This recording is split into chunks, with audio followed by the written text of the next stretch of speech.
Hubballi Dharwad commissionerate ವ್ಯಾಪ್ತಿಯ old Hubli police ಠಾಣಾ ಸರಹದ್ದಿನಲ್ಲಿ ನಿನ್ನೆ ಒಂದು ಪ್ರಕರಣ ದಾಖಲಾಗಿದೆ. ಇದು ಮೊನ್ನೆ ನಡೆದಂಥ ಒಂದು ಘಟನೆ ಹಿನ್ನೆಲೆಯಲ್ಲಿ ಸುಮಾರು 16 ವರ್ಷ ವಯಸ್ಸಿನ ಅಪ್ರಾಪ್ತ ಬಾಲಕಿಯೊಬ್ಬರು ತಮ್ಮ ಮನೆಗೆ ಹೋಗುವಂಥ ಸಂದರ್ಭದಲ್ಲಿ ಇಬ್ಬರು ಕಿಡಿಗೇಡಿಗಳು ಒಂದು ಟೂ ವೀಲರಲ್ಲಿ ಆಕೆಯನ್ನು ಹಿಂಬಾಲಿಸಿ ಚುಡಾಯಿಸುವಂಥ ಕೆಲಸ ಮಾಡಿದ್ದಾರೆ. ಮತ್ತು ಒಂದು ಸ್ಥಳದಲ್ಲಿ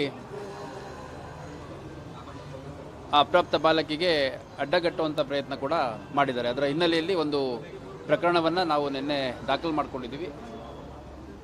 BNS ಸೇರಿದಂತೆ ಪೋಕ್ಸೋ, ಅಪ್ರಾಪ್ತ ಬಾಲಕಿ ಆಗಿದ್ದರಿಂದ ಪೋಕ್ಸೋ ಸೇರಿದಂತೆ ನಮ್ಮ BNS ಕಾಯ್ದೆಯಲ್ಲಿ ಒಂದು ಪ್ರಕರಣವನ್ನು ದಾಖಲು ಮಾಡಿಕೊಂಡು ಒಟ್ಟು ಆ ಬೈಕ್ ಮೇಲಿದ್ದಂಥ ಇಬ್ಬರು ಮತ್ತು ಆ ಒಂದು ಗುಂಪಲ್ಲಿದ್ದು ಅವ್ರಿಗೆ ಪರೋಕ್ಷವಾಗಿ ಸಹಕರಿಸಿದಂಥ 3 ಜನ ಸೇರಿದಂತೆ ಒಟ್ಟು 5 ಜನರನ್ನು ನಾವು ವಶಕ್ಕೆ ತಗೊಂಡು ವಿಚಾರಣೆ ಮಾಡಿದ್ದೀವಿ. ಅವರು ಈ ಕೃತ್ಯದಲ್ಲಿ ಭಾಗಿಯಾಗಿರುವಂಥದ್ದು ಕಂಡುಬಂದ ಹಿನ್ನೆಲೆಯಲ್ಲಿ ಒಟ್ಟು 5 ಜನ, ಶಂಭು ತಡಸ್, ಸಚಿನ್ ನರೇಂದ್ರ, ಶ್ರೀವತ್ಸ ಬೆಂಡಿಗೇರಿ, ಮೆಹಬೂಬ್ ಇತ್ತಲ್ಮನಿ, ಸಾಗರ್ ಸಾತ್ಪುತೆ ಅಂತ ಒಟ್ಟು 5 ಜನರನ್ನು ಅರೆಸ್ಟ್ ಮಾಡಿದ್ದೀವಿ. ಇದರಲ್ಲಿ ಶುಭಂ ತಡಸ್ ಅನ್ನೋನ ಮೇಲೆ ಕಸಬಾಪೇಟೆ ಮತ್ತು ಹಳೆ ಹುಬ್ಳಿಯಲ್ಲಿ ಈಗಾಗಲೇ 2 ಪ್ರಕರಣಗಳಿದ್ದಾವೆ.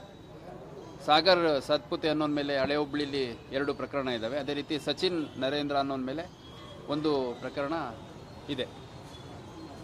ಇದು CCTV ಫುಟೇಜ್ ಆಧರಿಸಿ ಮತ್ತು ಅವರ ಮೊಬೈಲ್ ಕಮ್ಯುನಿಕೇಷನಲ್ಲಿ ಏನು ಕಾನ್ವರ್ಸೇಷನ್ ಆಗಿತ್ತು ಅದನ್ನು ಆಧರಿಸಿ ಒಟ್ಟು 5 ಜನರನ್ನು ಇದರಲ್ಲಿ ಅರೆಸ್ಟ್ ಮಾಡಲಾಗಿದೆ. ಈ 5 ಜನರಲ್ಲಿ ಮುಖ್ಯವಾಗಿ ಇಬ್ಬರು ಯಾರಿದ್ದಾರೆ, ಶಂಭು ತಡಸ್ ಮತ್ತು ಮೆಹಬೂಬ್ ಇತ್ತಲ್ಮನಿ, ಅವರು ಗಾಡಿಯಲ್ಲಿ ಆ ಹುಡುಗಿನ ಅಪ್ರಾಪ್ತ ಬಾಲಕಿಯನ್ನು ಫಾಲೋ ಮಾಡಿರುವಂಥದ್ದು, ಕಿರಿಕಿರಿ ಉಂಟು ಮಾಡಿರುವಂಥದ್ದು, ಅಡ್ಡ ಹಾಕ್ಲಿಕ್ಕೆ ಪ್ರಯತ್ನ ಪಟ್ಟಿರೋದು, ಇದೆಲ್ಲದನ್ನು ಗಮನಿಸಿ ನಮ್ಮ ಅಧಿಕಾರಿಗಳಿಗೆ ಅವ್ರಗಳ ಮೇಲೆ ಇನ್ನೂ ಹೆಚ್ಚುವರಿ ಏನು ಕ್ರಮ ಕೈಗೊಳ್ಳಲಿಕ್ಕೆ ಸಾಧ್ಯತೆ ಇದೆ ಅದನ್ನು ಕೂಡ ಕೈಗೊಳ್ಳಿ ಅಂತಂದು ಸೂಚನೆ ಕೊಟ್ಟಿದ್ದೀನಿ. ಅದೇ ರೀತಿ ಯಾರು ಶಾಲಾ ಕಾಲೇಜುಗಳ ಸುತ್ತಮುತ್ತ ಇರ್ಬೋದು, ಮಾರ್ಕೆಟ್ಗಳಲ್ಲಿ, ರೆಸಿಡೆನ್ಷಿಯಲ್ ಏರಿಯಾಗಳಲ್ಲಿ ಈ ಥರ ಚಟುವಟಿಕೆ ಮಾಡಲಿಕ್ಕೆ ಯಾರ್ಯಾರು ಮುಂದಾಗ್ತಾರೆ ಅಂಥವ್ರ ಮೇಲೆ ಕಠಿಣ ಕ್ರಮವನ್ನು ಜರುಗಿಸಲಾಗುತ್ತೆ. ಮತ್ತು ಸಾರ್ವಜನಿಕರು ಕೂಡ ಎಲ್ಲಾದರೂ ಈ ಥರ ಹೆಣ್ಮಕ್ಳಿಗೆ, ಹೆಂಗಸರಿಗೆ, ಮಕ್ಕಳಿಗೆ ತೊಂದರೆ ಕೊಡುವಂಥವ್ರು ಯಾರಾದರೂ ಕಂಡು ಬಂದರೆ ಅಂಥ ಮಾಹಿತಿಯನ್ನು ನಮ್ಮ ಪೊಲೀಸರಿಗೆ ತಿಳಿಸಬೇಕು ಅಂತ ನಾನು ಈ ಸಂದರ್ಭದಲ್ಲಿ ಹೇಳಲಿಕ್ಕೆ ಇಷ್ಟಪಡ್ತೇನೆ. ಯಾಕಂದರೆ ಭಾಳಷ್ಟು ಬಾರಿ ಯಾಕೆ ಸುಮ್ಮನೆ ಮತ್ತೆ ಕಿರಿಕಿರಿ ಆಗುತ್ತೆ, ನಮ್ಮ ಮಗು ಹೊರಗಡೆ ಮತ್ತೆ ಹೋಗಬೇಕಾಗತ್ತೆ, ಕೇಸ್ ಕೊಟ್ಟರೆ ಮತ್ತೆ ನಮ್ಮ ಮಗುನ ಟಾರ್ಗೆಟ್ ಮಾಡ್ತಾರೆ, ಈ ಥರ ಕೆಲವರು ಪೋಷಕರು ಮುಖ್ಯವಾಗಿ ಆತಂಕ ಪಟ್ಬಿಟ್ಟು ಫಿರ್ಯಾದಿ ಕೊಡದೇ ಇರ್ತಾರೆ. ಸೊ ನಮ್ಮ ಪೊಲೀಸ್ ಇಲಾಖೆ ಈ ಥರ ಪ್ರಕರಣಗಳನ್ನು ಅತ್ಯಂತ ಗಂಭೀರವಾಗಿ ತಗೊಳುತ್ತೆ. ಇಮಿಡಿಯೇಟಾಗಿ ಅಗತ್ಯ ಕಾನೂನು ಕ್ರಮವನ್ನು ಕೂಡ ಕೈಗೊಳ್ಳಲಾಗುತ್ತೆ. ಮುಂದುವರೆದು ಇನ್ನು ಮುಂಜಾಗ್ರತಾ ಕ್ರಮವಾಗಿ ಕೂಡ ಭಾಳಷ್ಟು ಕ್ರಮಗಳನ್ನು ಕೈಗೊಳ್ಳಲಿಕ್ಕೆ ಅವಕಾಶ ಇದೆ.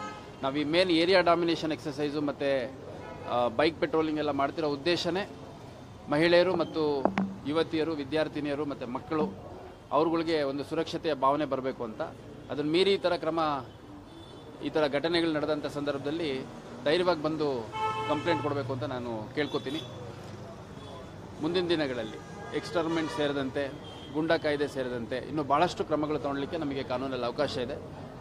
ಆ ನಿಟ್ಟಿನಲ್ಲಿ ಕೂಡ ಫೈಲ್ಸನ್ನು ಬಿಲ್ಡಪ್ ಮಾಡಲಾಗುತ್ತೆ. ಈ ಥರ ಯಾರು ಈ ರೋಡ್ ರೋಮಿಯೋಗಳ ಥರ ಬೀದಿಲಿ ಸುತ್ತುತ್ತಾರೆ, ಹೆಣ್ಮಕ್ಳಿಗೆ ತೊಂದರೆ ಕೊಡ್ತಾರೆ ಅಂಥವ್ರದ್ದು ಪ್ರತಿ ಸ್ಟೇಷನಲ್ಲಿ ಒಂದು ಪಟ್ಟಿಯನ್ನು ತಯಾರಿಸಿ ಅವ್ರಗಳ ಮೇಲೆ ರೌಡಿ ಶೀಟ್ಗಳನ್ನು ಓಪನ್ ಮಾಡುವಂಥದ್ದು ಮತ್ತು ಕಾಲಕ್ಕೆ ಮುಂಜಾಗ್ರತಾ ಕ್ರಮ ಕೈಗೊಳ್ಳುವಂಥದ್ದು ಮತ್ತು ಸ್ಟೇಷನ್ಗೆ ಕರೆಸಿ ಎಚ್ಚರಿಕೆ ನೀಡುವಂಥ ನಿರಂತರವಾದ ಒಂದು ಕ್ರಮ ಕೈಗೊಳ್ಳಲಾಗುತ್ತೆ. ಮತ್ತು ಈ ಪ್ರಕರಣದಲ್ಲಿ ಭಾಗಿಯಾಗಿರೋ 5 ಜನ ಆರೋಪಿಗಳ ಪೋಷಕರನ್ನು ಕೂಡ ನಮ್ಮ ಅಧಿಕಾರಿಗಳು ಸಂಪರ್ಕ ಮಾಡಿ ನಿಮ್ಮ ಮಕ್ಕಳು ಈ ಥರ ಮಾಡಿದ್ದಾರೆ ಅನ್ನೋಂಥದ್ದನ್ನು ಮನವರಿಕೆ ಮಾಡಿಕೊಟ್ಟಿದ್ದೀವಿ. ಅವರು ಕೂಡ ಇಲ್ಲ, ಈ ಥರ ಯಾವುದೇ ಕಾರಣಕ್ಕೂ ನಾವು ಎನ್ಕರೇಜ್ ಮಾಡಲ್ಲ, ಅದೇನು ಕ್ರಮ ಇವ್ರ ಮೇಲೆ ತಗೊಳ್ಳಿ ಅಂತಂದು ಅವರು ಕೂಡ ಬೇಸರ ವ್ಯಕ್ತಪಡಿಸಿದ್ದಾರೆ. ಯಾಕಂದರೆ ಯಾವುದೇ ಮನೆಯಲ್ಲಿ, ಎಲ್ಲರ ಮನೆಯಲ್ಲೂ ತಂದೆ ತಾಯಿಯಂದರು, ಅಕ್ಕ ತಂಗಿಯರು, ಅಣ್ಣ ತಮ್ಮಗಳೆಲ್ಲ ಇದ್ದೇ ಇರ್ತಾರಲ್ಲ, ಹೆಣ್ಮಕ್ಳು ಇದ್ದೇ ಇರ್ತಾರೆ. ಹಂಗಾಗಿ ಅವ್ರು ಯಾರೂ ಯಾವುದೇ ಕಾರಣಕ್ಕೂ ಈ ಥರದ್ದು ಎಕ್ಸೆಪ್ಟ್ ಮಾಡಲ್ಲ. ಹಂಗಾಗಿ ಈ ಥರ ಘಟನೆಗಳು ನಡೆದಂಥ ಸಂದರ್ಭದಲ್ಲಿ ಪೊಲೀಸರಿಗೆ ಮಾಹಿತಿ ಕೊಡುವಂಥದ್ದು ಎಲ್ಲರ ಜವಾಬ್ದಾರಿಯಾಗುತ್ತೆ.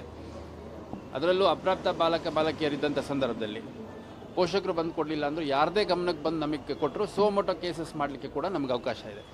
ಈ ಒಂದು ಪ್ರಕರಣದಲ್ಲಿ ಅವ್ರ ತಂದೆ ತುಂಬ ಎದುರಿದ್ರು, ನಮ್ಮ ಹುಡುಗಿ ಮತ್ತು ನಾಳೆ ಸ್ಕೂಲಿಗೆ ಹೋಗಬೇಕು, ಕಾಲೇಜಿಗೆ ಹೋಗಬೇಕು, ಕಿರಿಕಿರಿ ಆಗುತ್ತೆ, ತೊಂದರೆ ಆಗುತ್ತೆ ಅಂತ. ಅವ್ರಿಗೆ ಮನವರಿಕೆ ಮಾಡಿಕೊಟ್ಟು ಯಾವುದೂ ತೊಂದರೆ ಆಗಲ್ಲ ಅಂತಂದು ಅವರಿಗೆ ವಿಶ್ವಾಸ ತುಂಬಿದ ಮೇಲೆ ಕಂಪ್ಲೇಂಟ್ ಕೊಟ್ಟರು. ಅವ್ರು ಕಂಪ್ಲೇಂಟ್ ಕೊಡಲಿಲ್ಲ ಅಂದರೆ ನಮಗೆ ಸೋಮೋಟೋ ಮಾಡಲಿಕ್ಕೆ ಕೂಡ ಅವಕಾಶ ಇದೆ. ಅದನ್ನು ಕೂಡ ನಾವು ಮಾಡಲಿಕ್ಕೆ ಹಿಂಜರಿಯೋದಿಲ್ಲ.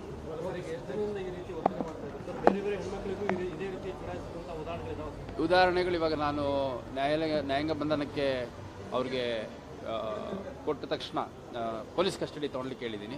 ಅವ್ರ ಮೊಬೈಲ್ಗಳೆಲ್ಲ ಸೀಸ್ ಮಾಡ್ಕೊಂಡಿದ್ದೀವಿ. ಅದ್ರ ಕಾನ್ವರ್ಸೇಷನಲ್ಲಿ ಅವ್ರದ್ದು ಗುಂಪು ಎಂಥದ್ದು, ಅವ್ರು ಎಲ್ಲಿಗೆ ಹೋಗ್ತಾರೆ, ಎಲ್ಲಿ ಬರ್ತಾರೆ, ಅವ್ರ ಗ್ಯಾಲರಿಗಳಲ್ಲಿ ಏನಿರುತ್ತೆ, ಆಮೇಲೆ ಅವ್ರದ್ದು ಚಾಟ್ಸಲ್ಲಿ ಕಾನ್ವರ್ಸೇಷನ್ ಏನಾಗಿದೆ, ಮತ್ತು ಈ ಥರದ ಪೋಲಿ ಹುಡುಗರದೆಲ್ಲ ಒಂದು ಗ್ರೂಪ್ ಇರುತ್ತೆ, ಈ ಥರದ್ದು ಗ್ರೂಪ್ ಇರುತ್ತೆ. ಗ್ರೂಪ್ಗಳು ಮಾಡ್ಕೊಂಡು ಅದರಲ್ಲಿ